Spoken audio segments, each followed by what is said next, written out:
하겠습니다. 지금 시간 2024년 5월 29일 수요일 아침 7시 52분을 지나고 있습니다.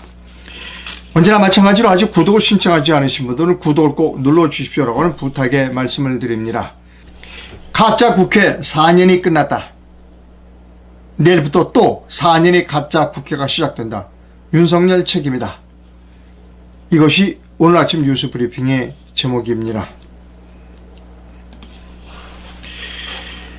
차상배 특검법이 어제 부결됐습니다. 최종적으로 부결됐어요. 재미있는 일이 있었습니다.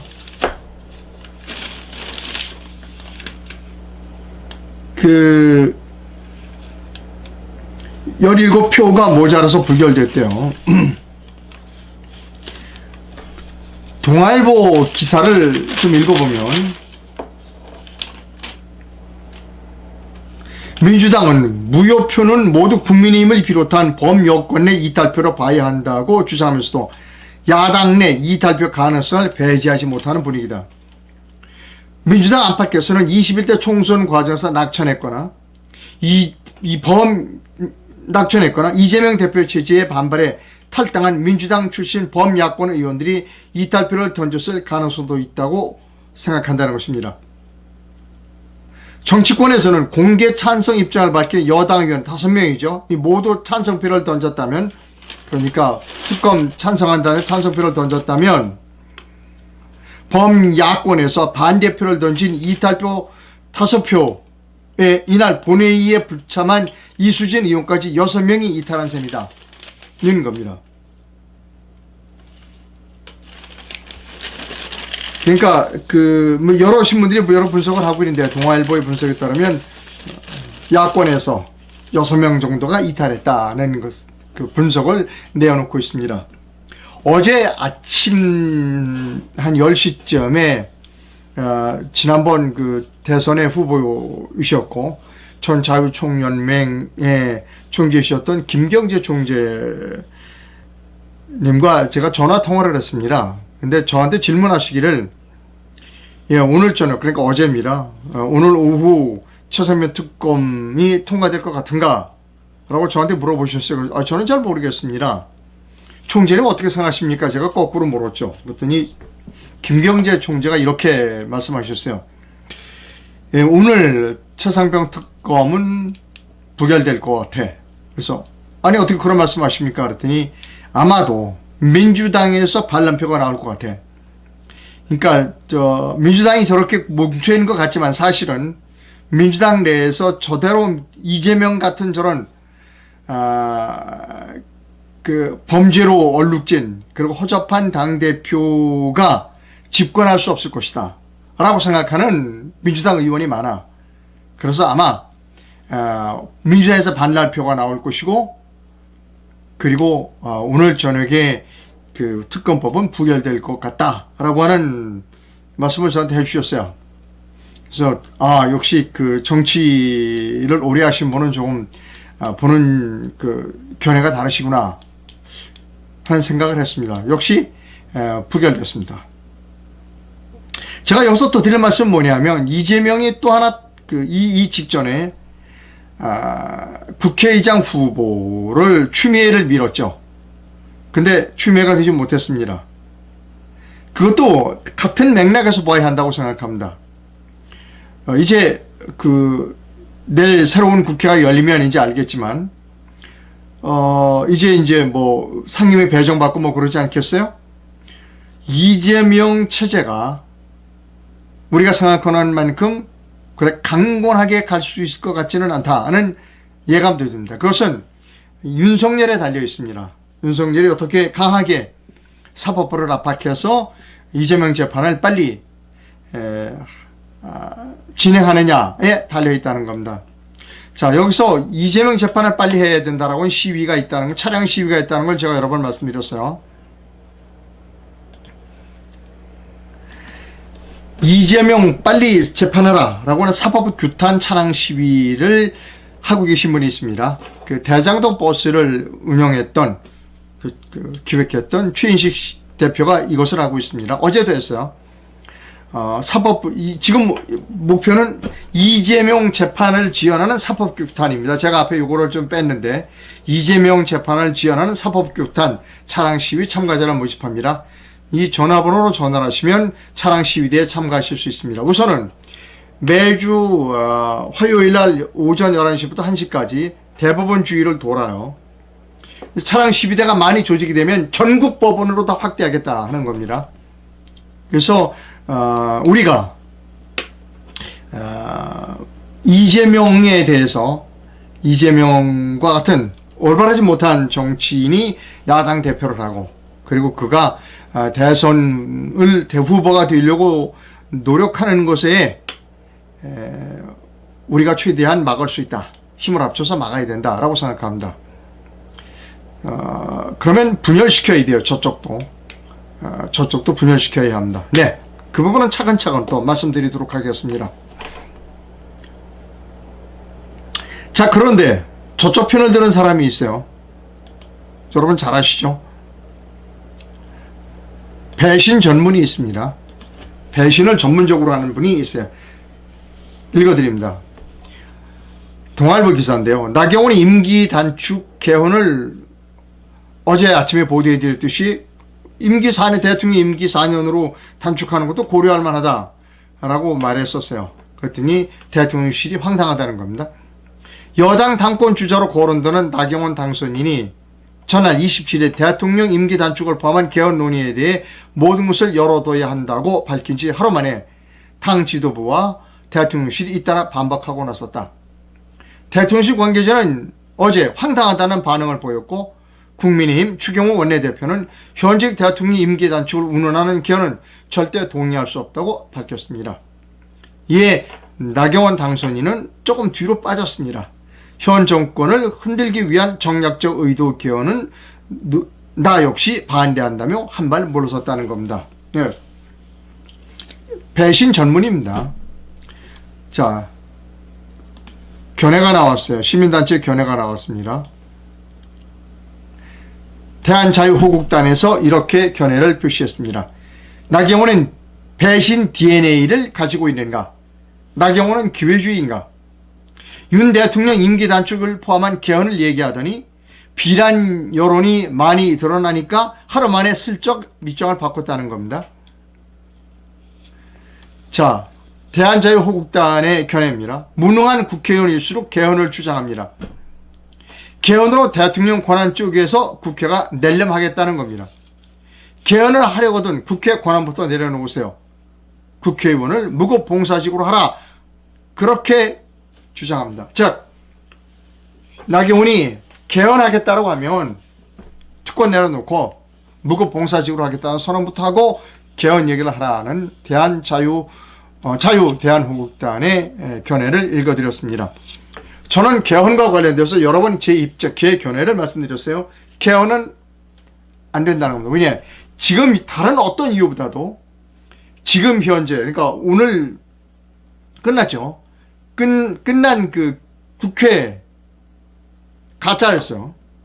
이제 내일부터 시작되는 국회 가짜예요. 가짜 국회의원들이 모인 데서 개헌 논의하는 건 반대한다는 겁니다. 그건 있을 수 없어요. 저는 국회의원이 정말 우리 국민들이 민의가 반영되어 있는 사람들로 국회가 구성되었다. 그러면 개헌을 논의해 볼 만해요. 하나, 가짜들이 잔뜩 모여가지고 헌법을 농단한다? 그거야말로 헌법농단이죠. 그거는 받아들일 수 없습니다. 개헌은 해서는 안 됩니다. 근데 개헌을 하자고 가장 주장하는 사람이 국민의힘 내부에서는 나경원, 저쪽 반대당에서는 조국이 개헌을 하자고 합니다. 조국이는 지금 협박하고 있습니다. 윤석열 대통령 탄핵을 안 당하려면 네 임기를 1년을 줄여. 그거 개헌해. 라고 말하고 있습니다. 임기를 줄이는 개헌은 법률적으로 가능합니다. 법률적으로 가능합니다. 예. 자, 어쨌든 개헌 논의가 여당 내부에서 나왔기 때문에, 물꼬를 텄기 때문에 여당 내에서도 개헌 논의가 있을 겁니다. 특히 여당에는 비겁한 사람들로 가득 차 있기 때문에 또 한 번 경험이 있어요. 자당의 대통령을 탄핵시킨 경험이 있기 때문에 그들은 언제든지 개헌할 가능성이 높다 하는 겁니다. 자,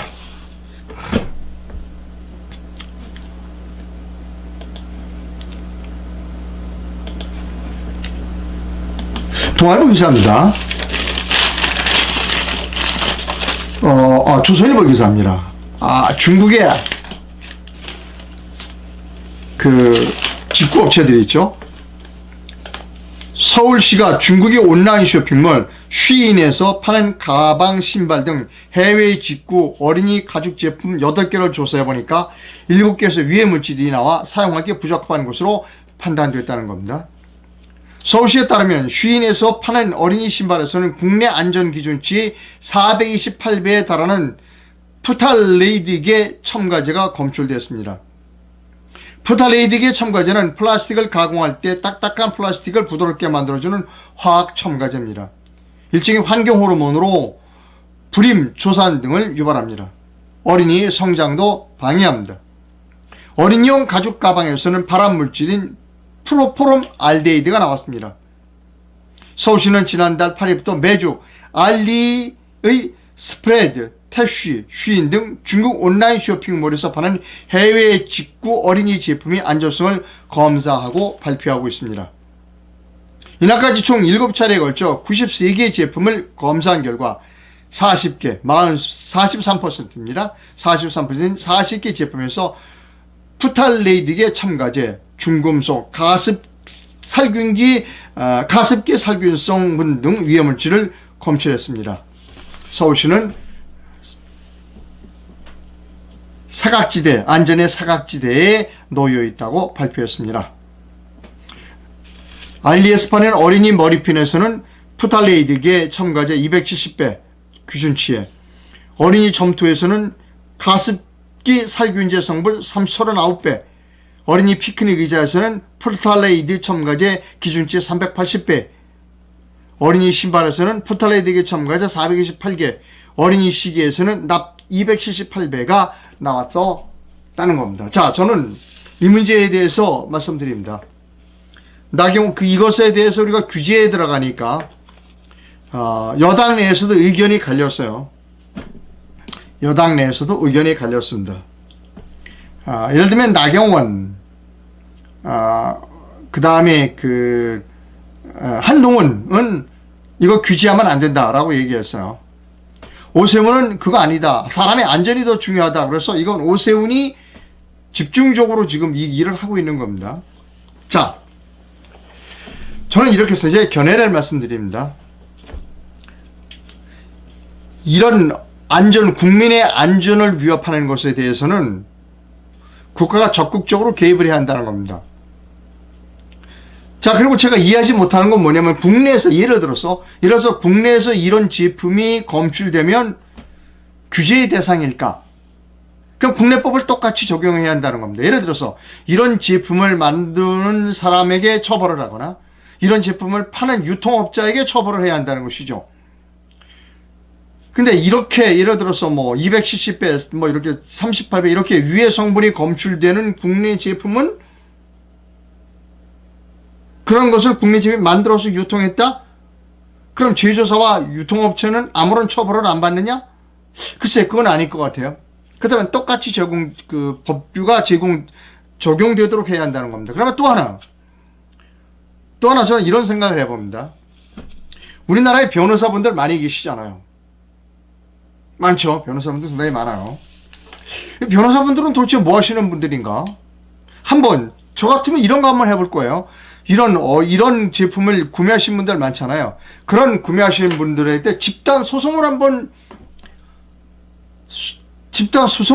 해보면 어떨까?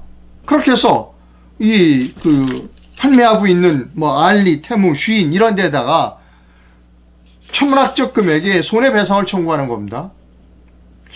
그것도 하나의 방법이, 소비자 보호 차원에서 하나의 방법이 될 수 있지 않을까라고 생각합니다. 결국 저는 이 싸움에서 나경원, 한동훈과는 달리 오세훈이 국민의 안전을 생각해야 한다라고 하는 오세훈의 이 뭐라고 그럴까요? 캠페인은 오세훈이 승리할 것 같다. 안전에 민감하잖아요, 우리나라 사람들. 저는 오세훈의 견해가 옳다라고 생각합니다. 그 다음에요, 이런 기사가 있어요.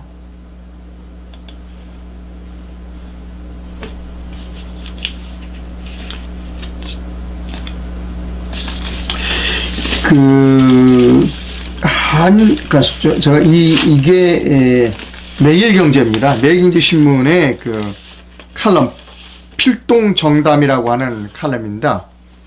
심윤희 기자가 썼어요. 제목은 의대 지방유학입니다. 요즘 한 입시학원 대표가 이렇게 말했습니다. 의대에 가려면 어디로 이사하는 게 유리한가요? 라고 하는 학부형들이 전화를 자주 받는다는 겁니다. 이미 늘어난 정원을 분석해 강원, 충청 등으로 구체적인 전학과 이사 계획을 세운 부모들도 있다고 한다. 사교육 메카 서울 대치동이 아닌 지방으로 유학 가는 시대가 열린 것이다. 27년 만에 의대 정원 확대, 정확히는 의대 지역 인재 전형 확대가 불러온 신분속도다. 그러니까 공부 잘하는 학생은 지금 의대로 가기 위해서 지방으로 이사 간다는 겁니다. 자, 이거 큰일 나지 않았어요? 윤석열 대통령은 뭐 생각이 있는 사람이에요. 우수한 인재가 전부 다 의대로 가버리면 우리 지금 반도체 난리 공격 많이 받고 있잖아요. 그럼 공대는 어떻게 돼요? 여기 보니까 이제 의대에 가는 이유가 있어요. 왜냐면 의사라는 직업이 우리가 생각하기엔 안정적이라고 생각하는 겁니다. 안정적이면서 소득은 좀 높다라고 생각하는 겁니다. 제가 대학 다닐 때 저는 물론 사범대학을 나왔습니다만 제가 대학 들어갈 때는 나라를 살리기 위해서 공대 가야 된다라고 막 했어요. 옛날에 포항공대도 만들었잖아요. 그래 우수한 인재들이 포항공대 많이 갔습니다. 아니 도대체 윤석열 대통령은 생각이 있는 사람이에요, 없는 사람이에요? 이 의대에 우수한 인재 빠지면요, 이 의대에 가는 우수한 인재들이 의대에 가서 뭘 하겠어요? 환자 돌보는 거죠. 그러면 반도체는 누가 만들고요?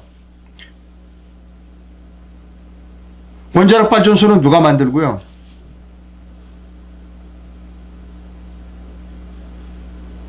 윤석열 대통령은 생각이 있는 사람이에요, 없는 사람이에요? 자, 보여드릴까요?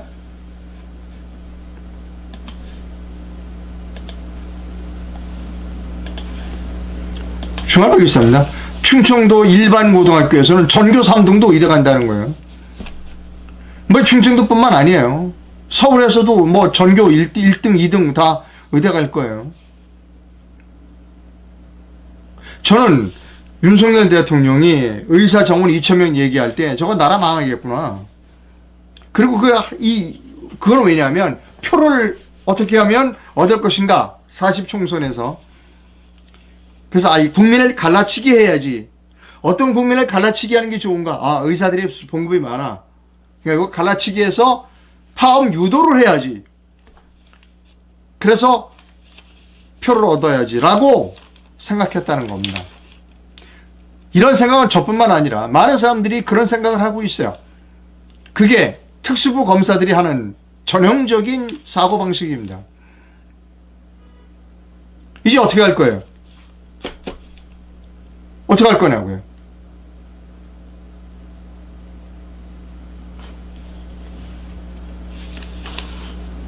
우리나라 반도체 공장 문 닫게 생겼어. 원자력 발전소 문 닫게 생겼고, 정말로 훌륭한 인재는 공대를 가야 되는 거예요. 근데 정말 훌륭한 인재는 어떻게 다 의대로 빠져? 그럼 어떻게 됩니까? 나라 망하는 거지. 아주 윤석열은 대통령 철저하게 대한민국을 철저하게 파괴한다는 겁니다. 제가 윤석열 대통령 전임 대통령인 문재인에 대해서 문재인이 체계적으로 대한민국을 파괴하고 있다고 하는 방송을 해드렸어요. 똑같아요. 윤석열도. 대한민국을 완전히 철저하게 파괴하는데 앞장서는 사람이 윤석열이에요. 아, 그러고 보니까 이해가 되네요. 그 윤석열이 부인이 그런 얘기했죠. 문재인이 충신이다. 아, 그래서 그러는구나. 그럼 뭐예요? 윤석열의 목적은? 문재인과 윤석열의 목표는 대한민국을 철저하게 파괴하는 것이 목적이라는 겁니다. 어떻게 할 거냐고요? 윤석열 대통령 대답해 봐야 돼요. 아니, 머리 좋은 사람들 다, 학생들 의대 가면 나라 망하는 것이 뭐. 나라 망하는 겁니다, 여러분. 그 다음 뉴스 갑니다.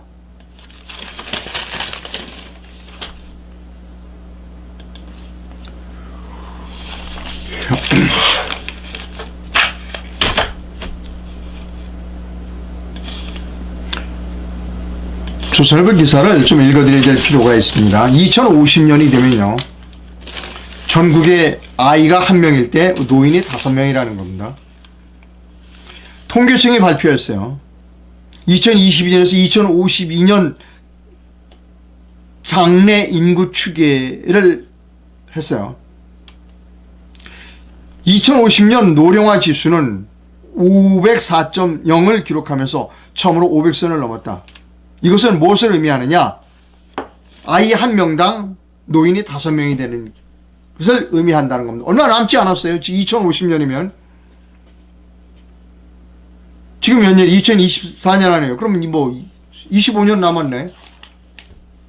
자, 저는 항상 주장합니다. 욕을 먹지만, 이거 얘기하면 저한테 욕하시는 분도 있어요. 욕을 먹지만, 욕을 먹어도 저는 말씀드리되, 저는 2016년 말에 대한민국을 위한 그 겸손한 지안이라는 책을 썼어요. 거기서 아이 낳으면 1억 주자고 그랬어요.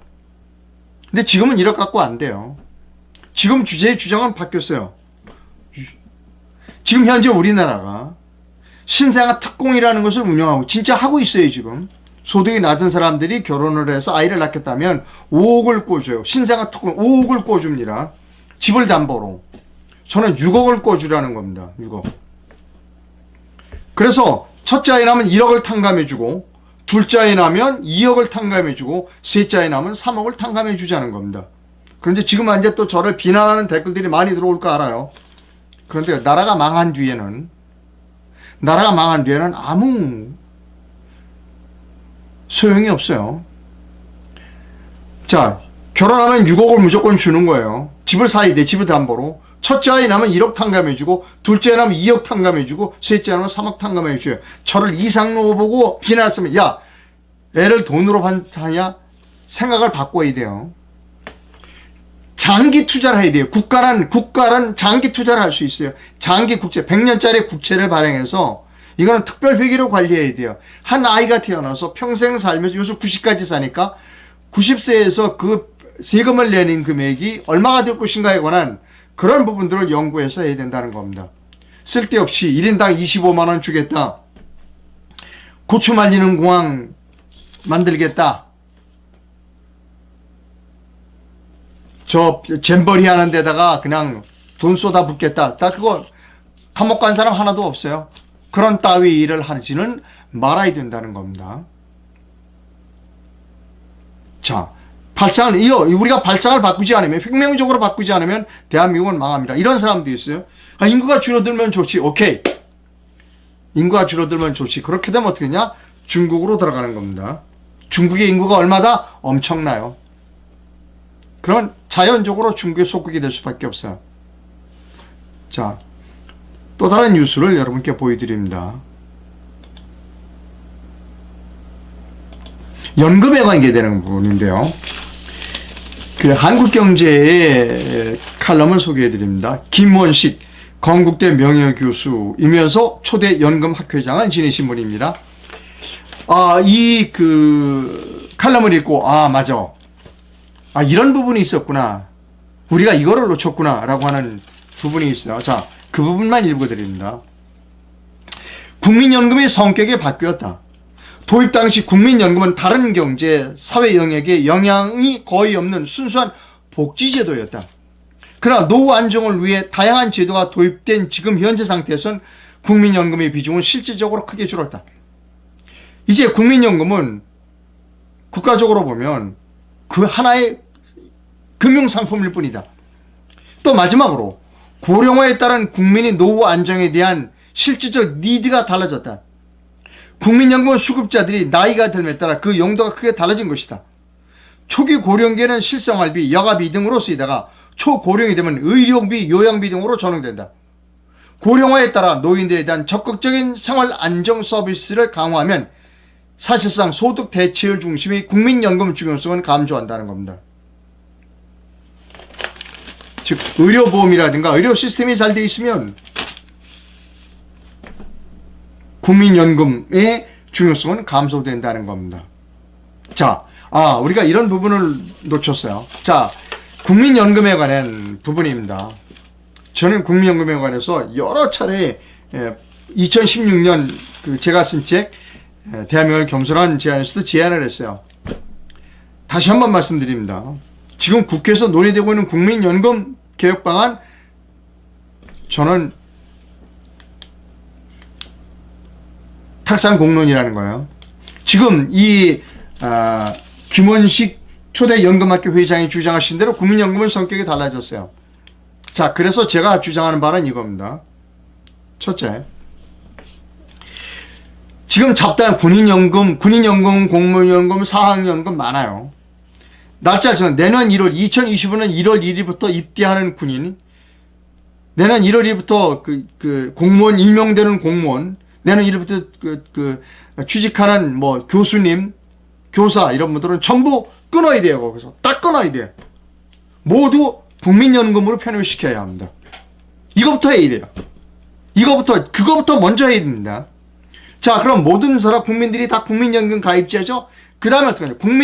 국민연금공단은 뒤로 물러서라. 재보험으로 물러서고, 연금을 운영하는 운영사는 각각 국민이 운영사를 택하도록 하라. 라고 하는 것이 제 주장입니다. 제 주장을 뒷받침할 수 있는 논리를 김원식 초대 국민연금 학회장, 연금학회장께서 뒷받침해 주셨습니다. 네. 자, 그 다음에요.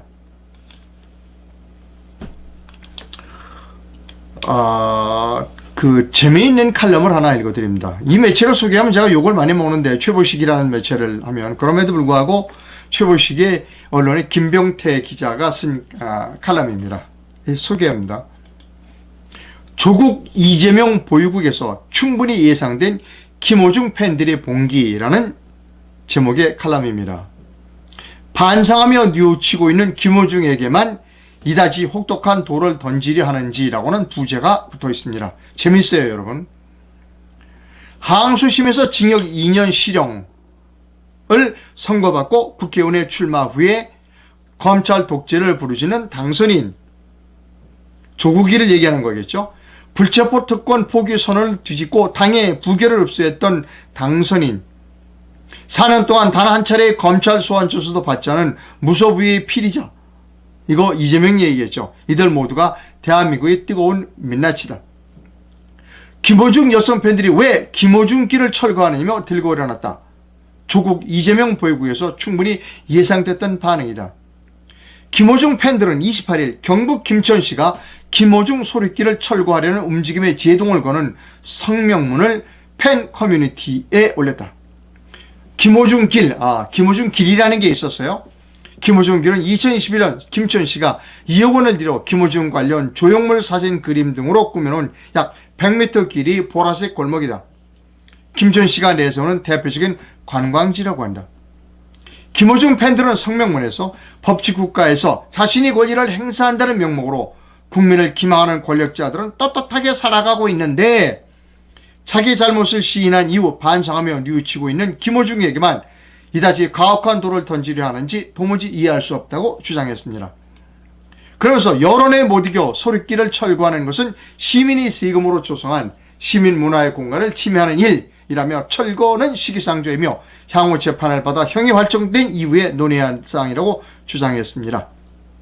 내부적으로 김호줄길 철거를 검토했던 김천 씨는 이런 팬들의 항의에 철거 여부는 수사 결과를 지켜보고 판단하겠다고 후퇴했습니다. 조국 이재명 보유국에서는 뺑소니 음주운전 뺑소니 거짓말은 아무것도 아닌 것이 됐다라고 하는 기자의 견해를 소개해드렸습니다. 뭐 일리 있는 얘기네요. 일리가 있습니다.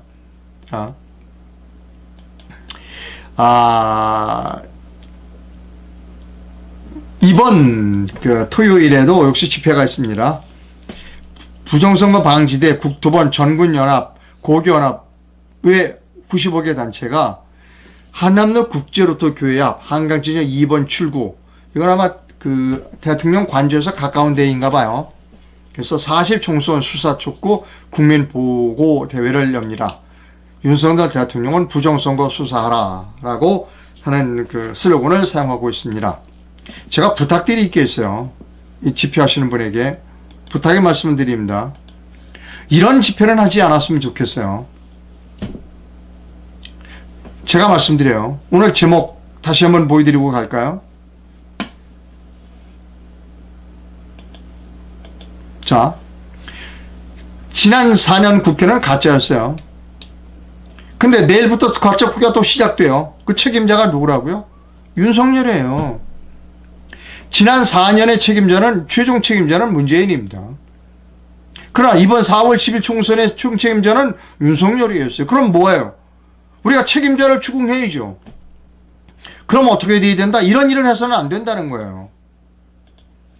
상감마마 통촉하여 주시옵소서 라고 해서는 안 된다는 겁니다. 제가 황교안 대표를 비난하는 데는 이유가 있습니다. 황교안 대표는 좀 바뀌긴 했어요. 처음에는 수사해 주세요.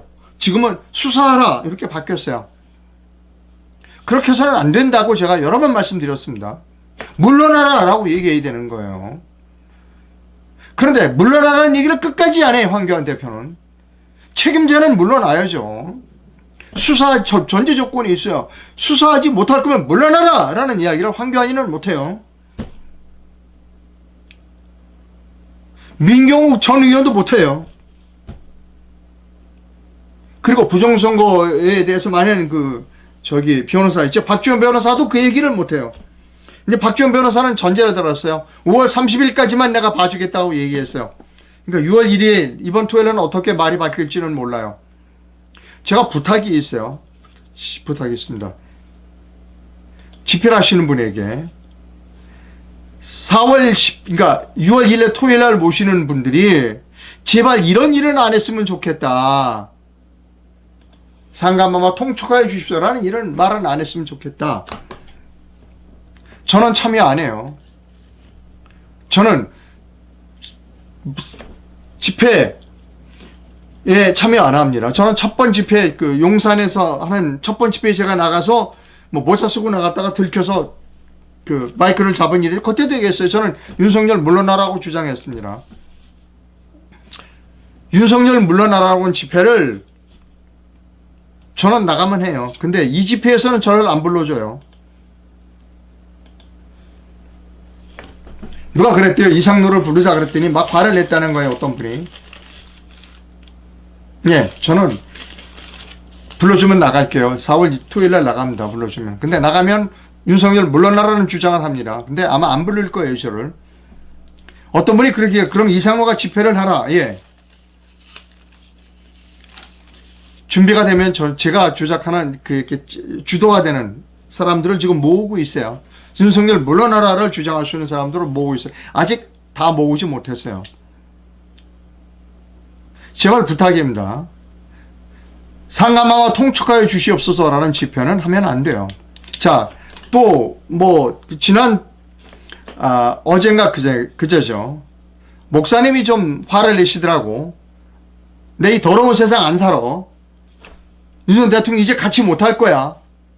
딱 일주일 시간을 주겠어라고 얘기했어요. 글쎄, 그 목사님도 어떻게 입장이 바뀔지는 몰라요. 자, 제가 왜 이런 말씀을 드리느냐. 사람의 앞에 선다는 거는 우리가 2016년, 2017년부터 탄핵 무효, 그 다음에 뭐 문재인 구속, 박근혜 복권 외쳤잖아요. 자, 지금은 타겟이 분명해졌어요. 대상이 윤석열이에요. 책임자가 그럼 윤석열이 물러나라고 해야 되는 거예요. 그리고 뒤로는 무슨 일을 해야 되느냐.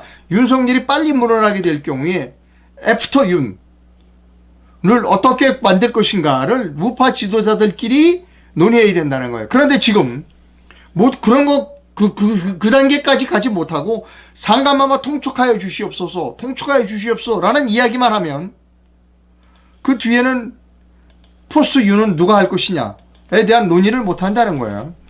그런데 지금 나경원이가 여당 내에서도 공을 쏘아 올렸죠. 4년 개헌하자고. 어떻게 될지 몰라요. 3년 앞으로 3년 계속 갈지도 모르고 1년 내에 그만둘지도 몰라요. 그러면 우파 지도자들끼리, 즉 앞장섰던 사람들은, 무대 위에 올랐던 사람들은 전략적 마인드를 갖고 있어야 된다는 거예요. 애프터 윤이 언제 올지 모르지만 그 시기가 애프터 윤을 어떻게 뽑을 것인가에 대한 논의가 있어야 된다는 겁니다.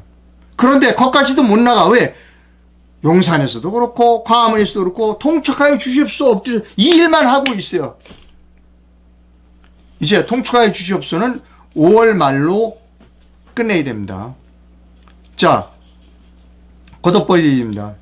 6월 1일 집회에서 저는 황교안 대표 그리고 거기 올라오는 사람들이 물러나라, 수사하지 않을 거면 물러나라는 말을 해야 한다고 생각합니다. 또 정광훈 목사도 수사하지 않을 거면 물러나라 라는 목소리를 통일해야 한다.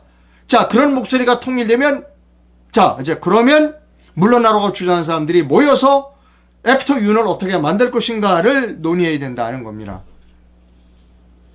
뭐 댓글은 안 보고 있습니다. 야, 그럼 이재명을 빨리 지금 대통령 만들자는 거냐? 두 가지 말씀드려요. 이재명이 앞으로 대통령이 될 수 있다가 민주당 내에서 아닐 수도 있다는 민주당 내부의 움직임이 존재할 수 있다. 두 번째로, 이대로 내버려 두면, 입으로 내버려두면, 부정선거 수지하지 않고 그대로 윤석열을 내버려 두면 앞으로 3년 뒤에는 더욱더 우파가 괴멸된다. 선거법 바뀌지 않고 우파가 더 괴멸되면 그야말로 이재명이 된다. 는 겁니다. 자, 좀 분석적으로 사고할 필요가 있다는 겁니다. 저 꾸준히 성금을 주시는 분이 있어요. 18원씩 주십니다. 그분은 아주 부지런해요. 18원씩 열심히 받고 있습니다. 18원도 감사하게 받습니다. 국내에서 보내실 분은 기업은행 계좌를, 해외에서 보내실 분은 페이팔 계좌를 이용해서 저를 후원해 주실 수 있습니다. 회원 가입은 영상 하단에서 하실 수 있습니다. 18원 보내주시는 분에게 대단히 감사하다는 말씀을 드립니다. 댓글이 들어왔는지를 살펴보도록 하겠습니다.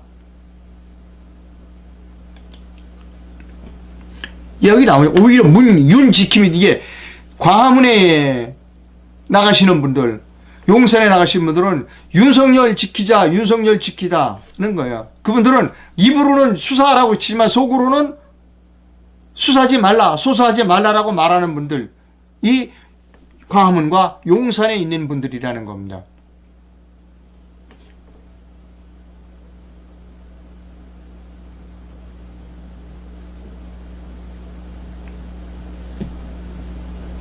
윤석열 눈치를 보며 애프터 윤을 준비하지 않는다면 윤석열과 한동훈처럼 주인과 같은 사냥개일 뿐이죠.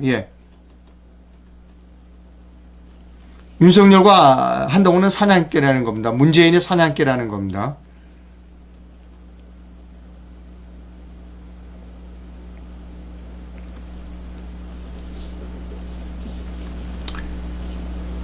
애국자 이성래님의 말씀에 전적으로 동감합니다. 비난하는 분들은 나가시면 됩니다. 나라를 위해 올바른 말씀하시는 노력에 경의를 드립니다. 대통령 부정선거를 왜 수사하지 않습니까? 그리고 출산하는 사람들에게 6억을 주라는 말씀에 전적으로 공감합니다. 나라가 살아야 합니다. 예, 감사합니다.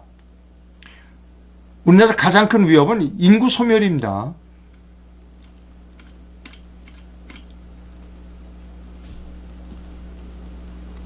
이런 적도 있어요.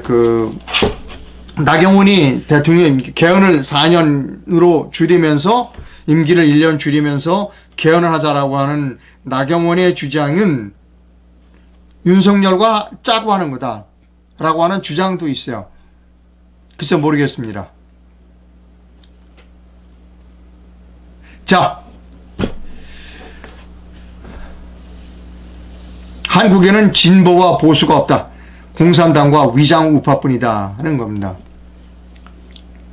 여러분, 광화문과 용산에 가시는 분들은 나중에 위장 우파로 몰릴 수도 있어요. 조심하셔야 됩니다. 광화문과 용산에 가셔서 지난주에 제가 말씀드렸죠. 지난주 집회에서 용산이 황교안이 오니까 난 황교안을 10번을 연호해 주십시오. 황교안을 10번을 외치자는 겁니다. 정치적 제스처로밖에 보이지 않는 그러한 집회는 왜 하느냐는 거예요. 왜 욕을 먹어가면서. 자, 방송 시청자 여러분 대단히 감사합니다. 내일 뵙도록 하겠습니다.